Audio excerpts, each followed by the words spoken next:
السلام علیکم ورحمۃ اللہ وبرکاتہ۔ ناظرین کو مقصود صدیقی کا سلام عرض ہے۔ آج ہم انشاءاللہ light of Islam T V program میں سیکنڈ سیگمنٹ میں آ چکے ہیں، اور آج ہم جس سبجیکٹ پر ڈسکس کرنے کا ارادہ ہے اللہ کی مدد کے ساتھ، وہ ہے اب ہم اپنے بچوں کی کس طرح سے ان کی شادی کی فکر کریں، اور کس طرح سے مناسب ایج کیا ہے۔ یہاں کے قانون کے لحاظ سے 18 سال کی عمر میں بچے اور بچی کی شادی ہم کر سکتے ہیں قانوناً، اور اسلام اور اللہ سبحانہ تعالیٰ، اللہ کے پیارے نبی صلی اللہ علیہ وسلم نے کیا حکم دیے ہیں ہمیں کہ اپنے بچوں کی شادی کی فکر کریں اور کس عمر میں ان کو کرنا چاہیے۔ یہاں رہتے ہوئے، امریکہ، کینیڈا اور یورپ کی کنٹریز میں رہتے ہوئے، یہاں اتنا زیادہ اٹریکشن ہے۔ جب بچہ مڈل اسکول میں داخل ہو جاتا ہے اور ہائی اسکول پہنچتا ہے، وہیں سے یہاں کے کلچر میں boy friend and girl friend کا کلچر ہے، اور دوسری قوم کے بچے، چاہے وہ گورے ہو، چاہے اسپینش ہو، چاہے وہ کالے ہو، وہ 100% جو ہے گرل فرینڈ اور بوائے فرینڈ رکھتے ہیں۔ ہمارے بچے جو مسلمان بچے ہیں، ان کو دین کے لحاظ سے ان کو گائیڈ کیا جاتا ہے کہ آپ اس طرح سے نہیں رکھ سکتے۔ تو کم از کم یہ بچے پاکیزی زندگی کے لیے آپ توجہ دیتے ہیں، لیکن ان کی شادی کو بہت دیر کر دیتے ہیں۔ چنانچہ شادی کے لیے 28 سال، 30 سال، 32 سال، 35 سال ہو جاتے ہیں۔ یہ مناسب ایج نہیں ہے شادی کی۔ اس کو ہمیں بہت غور کرنا ہے، بہت فکر کرنا ہے۔ یہاں کے بچوں کے ساتھ یہ اپنی تعلیم حاصل کرتے ہیں، زندگی شروع کرتے ہیں، تو بعض بچے پھسل جاتے ہیں۔ بعض بچے انہی کی عادتوں میں گرل فرینڈ بھی رکھتے ہیں، لڑکیاں بھی بوائے فرینڈ رکھتے ہیں، اور ماں باپ یہ کہتے ہیں کہ کسی اور کی بچی یا بچہ وہ کر سکتے ہیں، ہمارے بچے نہیں کر سکتے۔ یہ تصور ہم اپنے ذہن میں بٹھا کے رکھے ہیں۔ کس حد تک یہ تصور صحیح ہے؟ اور آئیے مولانا صاحب سے ہم سوال کرتے ہیں۔ مولانا صاحب السلام علیکم ورحمۃ اللہ وبرکاتہ۔ یہ کہ اللہ کے نبی نے ہمیں کیا تعلیمات دی ہے، اور شادی کی عمر کے لیے کیا ہمیں توجہ دلائی ہے، کیا حکم دیا ہے؟ جزاکم اللہ تعالی احسن الجزا۔ دیکھیے، احادیث رسول صلی اللہ علیہ وسلم کی روشنی میں جب ہم جاتے ہیں تو جو کتاب النکاح کے اندر ملتی ہے، میں وہ آپ کے سامنے تلاوت کر دیتا ہوں جی، اور ترجمہ بھی آپ کے سامنے پیش کر دیتا ہوں تاکہ آپ کو معلوم ہو جائے۔ اور پہلی بات تو اس سے یہ سمجھ لینی چاہیے کہ نکاح جو ہے وہ سنت ہے جناب رسول اللہ صلی اللہ علیہ وسلم کی، اور آپ جانتے ہیں کہ جب خطبہ نکاح تلاوت ہوتا ہے تو اس میں ایک حدیث تقریباً ہر عالم پڑھتا ہے کہ النکاح من سنتی فمن رغب عن سنتی فلیس منی، کہ جس آدمی کے نکاح میری سنت ہے اور جو آدمی میری سنت سے اعراض کرتا ہے اس کا مجھ سے کوئی تعلق اور رشتہ نہیں۔ اور بھی نکاح کی اہمیت میں بڑی احادیث ہیں، کیونکہ حدیث کی کتابوں میں باقاعدہ ایک کتاب النکاح ایک کا عنوان ملتا ہے، اور اس میں جناب رسول اللہ صلی اللہ علیہ وسلم نے بے شمار جو احادیث اس میں ملتی ہیں، اور مختلف کتابیں آپ کو بخاری میں بھی ملے گی، مسلم میں بھی کتاب النکاح ملے گی، پھر آپ ابو داود تمام میں۔ بہرحال تو جو سوال آپ نے فرمایا اس کے متعلق ایک حدیث میں آپ کی خدمت میں عرض کرتا ہوں۔ جناب رسول اللہ صلی اللہ علیہ وسلم نے ارشاد فرمایا، یا معشر الشباب، اور خاص طور پہ وہ معشر الشباب سے مراد یہ ہے کہ اے نوجوانوں کی جماعت۔ آپ نے خطاب ہی نوجوانوں کو فرمایا، جی، یا معشر المسلمین نہیں کہا کہ اے مسلمانوں کی جماعت، یا معشر جو ہے یعنی والدین نہیں کہا، تو خطاب ہی سیدھا معشر شباب کو ہے۔ فرمایا کہ من استطاع منکم الباءۃ فلیتزوج، تم میں سے جو آدمی بھی نکاح کرنے کی استطاعت رکھتا ہے فلیتزوج، اسے چاہیے کہ وہ نکاح کر لے۔ جی اب یہاں جو الفاظ ہیں وہ استطاعت کے لفظ پر خاص طور پہ فوکس کیجئے کہ استطاعت کس چیز کا نام ہے، اس پہ پھر تفسیر میں بعد میں جائیں گے۔ یہاں جو ہے من استطاع منکم الباءۃ، کہ جو آدمی گویا نکاح کر سکتا ہے اور اللہ نے اس کو وہ وسائل بھی دیے ہیں کہ جو نکاح کے لیے ضروری ہیں، تو جیسے کہ حج کے بارے میں آتا ہے کہ جو تم میں سے حج کی استطاعت رکھتا ہے وہ حج کو جائے۔ وہاں یہ نہیں ہے کہ آپ کے پاس میں 10,000 کے گروپ میں جاؤں یا 50,000 کے گروپ میں جاؤں، جو بھی، بس یہ ہے۔ تو اب اس میں بھی ہے کہ من استطاع منکم، اس کے بعد آپ نے ارشاد فرمایا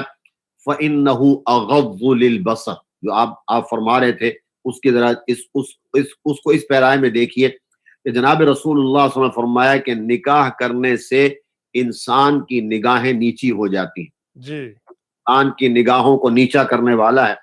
وَأَحْصَنُ لِلْفَرْجِ، احسن صاد سے ہے، یہ سین سے نہیں ہے۔ وَأَحْصَنُ لِلْفَرْجِ، اور تمہاری شرمگاہوں کو گویا ایک طرح سے بچانے والا ہے، کن چیزوں سے؟ برے کاموں سے۔ وَأَحْصَنُ لِلْفَرْجِ، تمہاری شرمگاہوں کے لیے یہ پروٹیکشن دینے والی چیز ہے۔ وَمَن لَّمْ يَسْتَطِعْ، اب چونکہ استطاعت ہے تو پھر آپ نے یہ بھی فرمایا وَمَن لَّمْ يَسْتَطِعْ فَعَلَيْهِ بِالصَّوْمِ فَإِنَّ لَهُ وِجَاءٌ، جو آدمی استطاعت نکاح کی نہیں رکھتا تو اسے چاہیے کہ مسلسل روزے رکھے، کیونکہ پھر اس کی پروٹیکشن اور اس کی حفاظت اسی کے اندر ہے۔ اب یہ جو عمر کی بات آپ فرما رہے ہیں، تو اصل میں کیونکہ نکاح کے لیے ایک شرط یہ بھی ہے کہ وہ عاقل ہو، بالغ ہو، جی تو دیکھنا یہ ہے کہ بچہ بالغ کس عمر میں ہو جاتا ہے۔ تو عام طور پر جو ہے جس سمجھیے کہ عمر کے اوپر علماء کا تقریباً اتفاق ہے، وہ 15 سال کی عمر ہے، کہ 14-15 کے درمیان بچہ بالغ ہو جاتا ہے، یعنی ایک ایوریج بات ہو رہی ہے۔ اس سے پہلے اگر کوئی بالغ ہو جاتا ہے تو اس عمر کو ایوریج نہیں، یعنی معیار نہیں بنایا گیا، جی جی معیار اس عمر کو بنایا گیا جو ایوریج ہوتی ہے۔ جی اب بالغ ہونے کے بعد چونکہ یہاں کا قاعدہ آپ نے جیسے ذکر فرمایا کہ 18 سال کی عمر میں نکاح لڑکا لڑکی کر سکتے ہیں،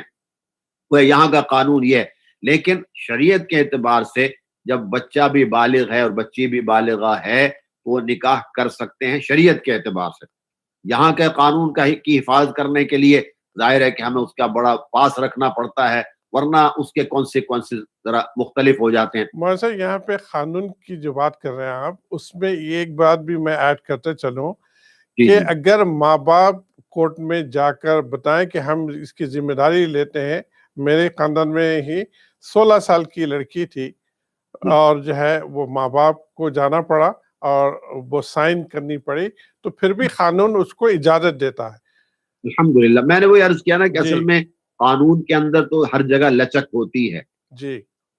لیکن ایک عام جو جنرل قانون جس کا آپ نے ذکر فرمایا، میں نے اسی کا حوالہ دیا کہ جنرل قانون 18 سال کا رکھا ہوا ہے، لیکن جیسے آپ نے فرمایا کہ چونکہ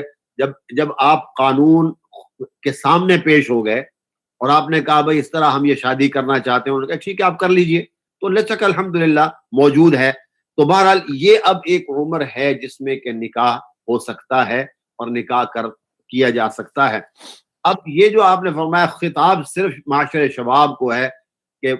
آدمی یہ دیکھے کہ وہ اپنی بیوی کو، چونکہ اس میں نان نفقہ فراہم کرنا ہے، اس کو گھر دینا ہے، اگر وہ گھر کی دینے کی استطاعت رکھتا ہے، اس کی روٹی کی ذمہ داری لینی ہے، اس کے کپڑے کی ذمہ داری لینی ہے، تو یہ استطاعت یہ ہے۔ اب اس میں تین چیزیں ہیں۔ جی ہاں، تو یہ چیزیں جو ہو گئی کہ مطلب روٹی ہے، کپڑا ہے، مکان ہے، اس کو یہ چیزیں، اور اس میں شریعت نے بڑی سادگی کا بھی لحاظ رکھا ہے۔ ٹھیک، اب یہ ہے کہ جب بچہ، جیسے آپ فرما رہے ہیں اور صحیح فرمایا آپ نے، کہ جب بچہ ہمارا اسکول میں چلا جاتا ہے، وہ یہی کا اسکول نہیں، دیکھیے یہاں اگر لڑکے لڑکیاں اکٹھے پڑھتے ہیں تو ذرا اور آپ سمجھ لیجئے کہ وہ گھیرا شیطان تنگ کر لیتا ہے۔ جی لیکن جہاں ایسا نہیں ہے، جن معاشروں میں ایسا نہیں ہے، کیا وہاں حکم بدل جائے گا؟ حکم تو وہاں بھی یہی رہے گا۔ جو خطاب جو حدیث بتا رہی ہے اس کا یہ مطلب نہیں کہ ہم، ہاں یہاں پر یہ آپ کہہ سکتے ہیں کہ یہاں رہتے ہوئے ہمیں زیادہ اچھے طریقے سے اپنی اولاد کی حفاظت کرنی ہے، اس کی تربیت کرنی ہے، تو جیسے ہی ہم یہ محسوس کریں کہ ہمارا بچہ اب غلط راستے پر جانے کے آثار نظر آ رہے ہیں اس کے اندر، تو ہمیں فکر شروع کر دینی چاہیے، اور پھر اس کو بتانا چاہیے کہ احکامات دین کیا ہیں، احکامات شریعت کیا ہیں، کیونکہ ہم شریعت سے دور ہیں بہت زیادہ جی جی ہمارے، یعنی کہ میں اپنا ذاتی آپ کو ایکسپیرینس بتا رہا ہوں کہ بعض بچے عمر میں 8 سال کے نہیں 12 سال کے میں نے بچے دیکھے ہیں کہ جن کو نماز پڑھنی نہیں آتی، مسلمان گھرانے میں پیدا ہوئے ہیں، باپ بھی مسلمان ماں بھی مسلمان، جن کو پہلا کلمہ بھی درست طریقے سے نہیں آتا۔ اب یہ تربیت کرنا کس کی ذمہ داری ہے کہ ان کو دین کے احکامات بتائیں؟ ہماری کتابوں میں ایک بڑا عنوان ملتا ہے، اور غالباً امام بخاری رحمۃ اللہ علیہ نے تو بہت جلدی اس باب کا ذکر کیا ہے، اس میں فرمایا الحیاء شعبۃ من الایمان، ایمان کے 70 سے زیادہ اوپر شعبے ہیں، ان میں سے ایک بڑا شعبہ انسانی حیا کا بھی ہے۔ جی جی جی بنیادی تعلیمات میں اگر میں اپنے بچے کو یا اپنی بچی کو سمجھا ہی نہیں سکتا کہ حیا کیا چیز ہے اور اس کا وہ کیسے ہمیں اختیار کرنا ہے، تو ظاہر ہے کہ میری کمزوری ہے اس کے اندر کہ میں ان کو نہیں بتایا، اور جو غلط چیزیں جوان ہونے کے بعد جن غلط چیزوں میں مبتلا ہونے کا اندیشہ ہے، اگر میں نے ان کا ذکر نہیں کیا، نہیں بتایا، تو پھر اس کی ذمہ داری کس کے اوپر عائد ہوتی ہے؟ دوسری حدیث سن لیجئے جس میں کہ ہمیں یہ معلوم ہوگا کہ جس طریقے سے آج کل یعنی ایک بہت بڑی جو رکاوٹ سمجھی جاتی ہے جی وہ کیا ہے کہ جی اتنے پیسے ہوں گے تو نکاح کریں گے، یوں گاڑی ہوگی تو نکاح کریں گے، کیونکہ آج کل تو میں خود اس تجربے سے گزر چکا ہوں، آج کل تو ایک پروفائل کا سلسلہ چلا ہوا ہے، آپ پوری ڈیٹیل دیجئے کہ کیا کر رہا ہے کیا نہیں کر رہا۔ ابھی میں حدیث پڑھ دوں، بعد میں انشاءاللہ بات کرتا ہوں۔ قال علیہ الصلاۃ والسلام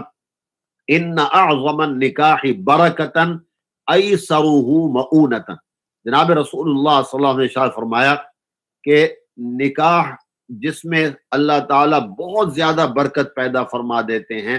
یہ وہ نکاح ہوتا ہے کہ جس میں خرچ سب سے کم کیا جائے۔ ماشاء اللہ یہ آپ نے ارشاد فرمایا ان اعظم النکاح برکتن، یہ برکتن کا لفظ جو ہے کہ نکاح تو ہے ہی بڑی اچھی چیز، لیکن اگر آپ اس نکاح کو برکت سے لبریز کرنا چاہتے ہیں اور اس نکاح کے اندر آپ برکتیں دیکھنا چاہتے ہیں تو فرمایا ایسرہ مؤونتن، جس میں اخراجات اور جس میں ایکسپینسز کم سے کم تر ہو، جس میں نہ لڑکے کے اوپر بیجا بوجھ پڑے نہ لڑکی والوں کے اوپر بیجا بوجھ پڑے، تو یہ وہ نکاح سب سے بڑا اعظم النکاح برکتن، کہ نکاح میں سب سے زیادہ عظمت کی چیز برکت کے اعتبار سے یہ ہے کہ اس کو آسان رکھو، اس کو مشکل نہ بناؤ۔ ہم نے اتنا بڑا ہوٹل لینا ہے، اس میں اتنے مہمانوں کو اکٹھا کرنا ہے، اس کے یہ اخراجات ہوں گے، پر پرسن اتنا پے کریں گے، وہ کہاں سے آئے گا؟ یہ بہت ساری چیزیں ایسی ہیں، پھر اس سے پہلے جو رسمیں شروع ہو جاتی ہیں، تو نکاح تو بہت سادہ سی چیز ہے نا۔ اب جی یہ جو عمر کی آپ بات فرما رہے ہیں یہی ہے کہ جب بچہ بالغ ہو جائے بس اب اس کو آپ نے سمجھانا ہے اور شریعت کی روح سے سمجھانا ہے کہ نکاح کے فوائد کیا ہوں گے اور جو بری چیزیں ہیں ان سے آپ کیسے روک سکتے ہیں۔ ایک طریقہ جناب رسول اللہ صلی اللہ علیہ وسلم ذکر فرما دیا جس میں یہ حدیث آ گئی کہ آپ نے فرمایا کہ اگر استطاعت نہ ہو، یعنی انسان آدمی، کیونکہ دیکھیے اخراجات تو میں نے برداشت کرنے، اس کا نکاح ہو رہا ہے، جی جی جی اگر اس کے اندر استطاعت نہ ہو تو پھر کیسے برائی سے بچا جا سکتا ہے؟ کیونکہ ظاہر ہے جیسے آپ نے ارشاد فرمایا، اور جو بالکل ایک پریکٹیکل بات ہے کہ یہ بات کوئی یعنی ہوا میں نہیں ہے، دیکھنے میں آ رہی نا چیزیں جو آپ فرما رہے تھے کہ گرل فرینڈ ہو گئی، بوائے فرینڈ ہو گیا، لڑکی اپنا بوائے فرینڈ تلاش کرنے کے چکر میں ہے اور لڑکا جو ہے وہ اپنی گرل فرینڈ تلاش اللہ کرنے ہم کے سب چکر کو میں ہے۔ ہم اور کو ہمارے بچوں کو بچا لے یا اللہ۔ ہمیں جو ہے اب بریک کی ریکویسٹ آئی ہے مولوی صاحب، جاری رہے گی یہ بات بریک کے فوری بعد انشاءاللہ۔ السلام علیکم ورحمۃ اللہ وبرکاتہ۔